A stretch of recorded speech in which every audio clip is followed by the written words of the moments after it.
설탕이 살을 찌게 하고 몸에 만성염증을 일으켜서 당뇨, 고혈압, 고지혈증 등 성인병을 일으키는 주범이라는 것은 많은 분들이 알고 계실 거예요. 그래서 설탕 대신에 인공 감미료를 넣어서 단맛은 그대로 내면서도 칼로리가 없어서 살찔 걱정이 없다는 제로콜라를 비롯한 제로 칼로리 식품들을 선택하는 분들이 많죠. 대표적인 인공 감미료는 수크랄로스와 아스파탐임입니다. 이 두 가지 조합은 맛도 좋고 가격도 싸기 때문에 제로콜라를 비롯한 대부분 제로를 표방하는 가공식품에 들어가죠. 하지만 실망스럽게도 수크랄로스나 아스파탐을 장기간 섭취한 사람들에게서 다이어트 효과는커녕 오히려 살이 더 찐다는 연구 결과가 많습니다. 칼로리는 제로인데 마시면 살이 더 찐다? 뭔가 말이 안 되는 것 같은데 왜 그럴까요? 사실은 말이 됩니다. 그 원인 두 가지 설명드리겠습니다.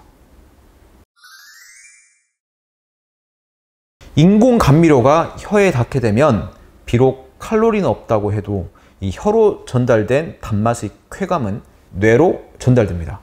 뇌는 다른 장기보다 칼로리를 훨씬 많이 쓰는 장기라서 자기에게 에너지를 빠르게 공급해 줄 수 있는 고열량의 당분 음식을 좋아하죠. 그래서 혀의 단맛이 느껴지면 뇌는 곧 자기에게 올 칼로리를 잔뜩 기대하게 됩니다. 그런데 막상 먹어보니 단맛만 날 뿐 정작 자기에게 돌아오는 칼로리는 하나도 없거든요. 그럼 속은 것을 알고 화가 나겠죠.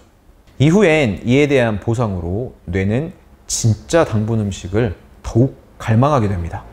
그래서 제로콜라 마신 후에 자기도 모르게 본능적으로 진짜 당분이 들어있는 음식을 더욱 많이 먹게 되는 것이죠.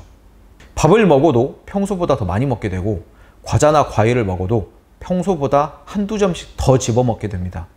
이런 상황이 계속 쌓이다 보면요, 섭취 칼로리를 제한하려고 가짜 설탕이 들어있는 제로콜라를 마셨는데 결과적으로는 장기적으로 살이 더 쪄버리는 결과를 유발하겠죠. 지금 보고 계신 논문은 미국 하버드 대학교 저자에 의해서 자마 네트워크 오픈이라는 학술지에 2021년 발표되었습니다.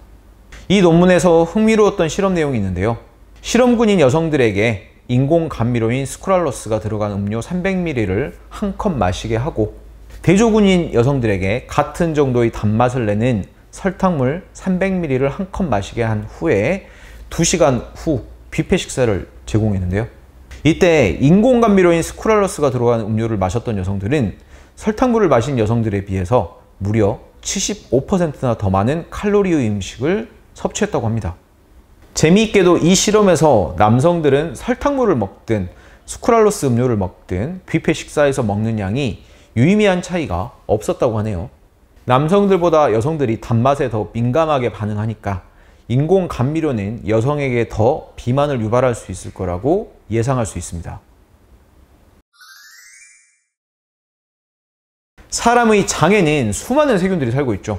어떤 세균들이 얼마나 살고 있냐, 즉 장의 세균 구성에 따라 건강의 많은 부분이 결정됩니다.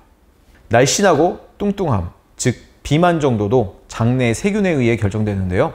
사람을 살찌게 하는 세균이 있는가 하면 사람을 날씬하게 해주는 세균도 있습니다. 퍼미큐티스 문에 속하는 세균들은 음식으로부터 칼로리 흡수율을 높이고 인슐린 저항성을 높여서 지방 축적을 하게 만듭니다. 사람을 뚱보로 만든다고 해서 뚱보균으로 불리죠.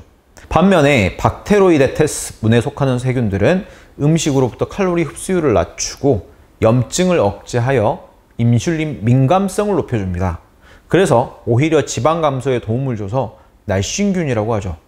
실제 사람의 장내 세균을 분석해보면 뚱보균 비율이 높은 사람일수록 비만하고 날씬균 비율이 높을수록 날씬하다고 합니다.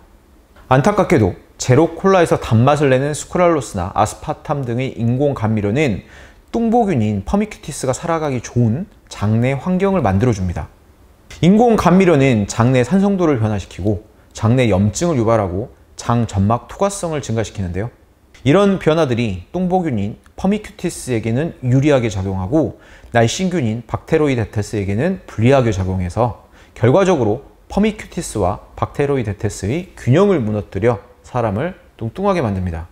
퍼미큐티스 문에 속하는 세균들이 우세해지면 그냥 뚱뚱해지는 것으로 끝나는 것이 아닙니다. 인슐린 저항성이 증가하고 만성염증을 유발해서 당뇨병, 고지혈증, 고혈압 등 성인병을 비롯해 각종 암이나 자가 면역 질환 등으로 이어질 수 있습니다. 설탕의 문제점 때문에 대신 선택하는 인공 감미료, 설탕만큼 혹은 그 이상으로 문제가 많을 수 있겠죠?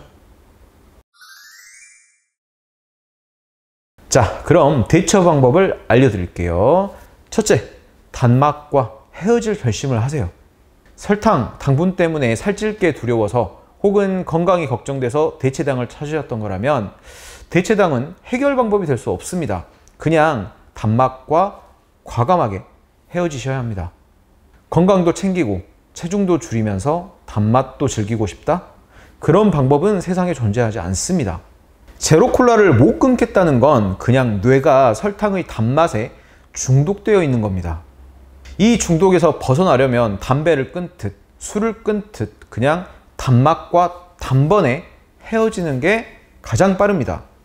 입이 심심하면 과자나 달콤한 음료 대신에 건강한 간식을 드시면 됩니다.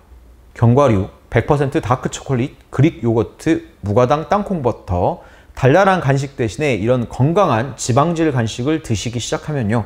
처음엔 맛없어 힘들지만 딱 3달만 해보세요.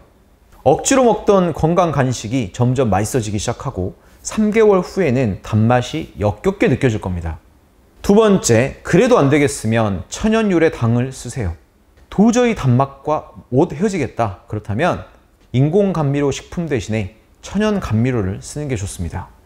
알룰로스, 스테비아, 나항과 같은 천연유래 감미료는 설탕보다 칼로리는 낮으면서 장내 똥보균을 증식시키지 않는 것으로 연구돼 있죠. 하지만 이 역시 단맛을 내면서도 칼로리는 없는 감미료이기 때문에 결국 뇌에서 보상성으로 단맛을 더욱 갈구하게 만들 수도 있습니다. 그래서 요리하실 때나 꼭 필요할 때 조금만 사용해 드시기 바랍니다. 20년간 여성질환을 진료 중인 김우성 한의사입니다. 긴 영상 끝까지 봐주셔서 감사합니다.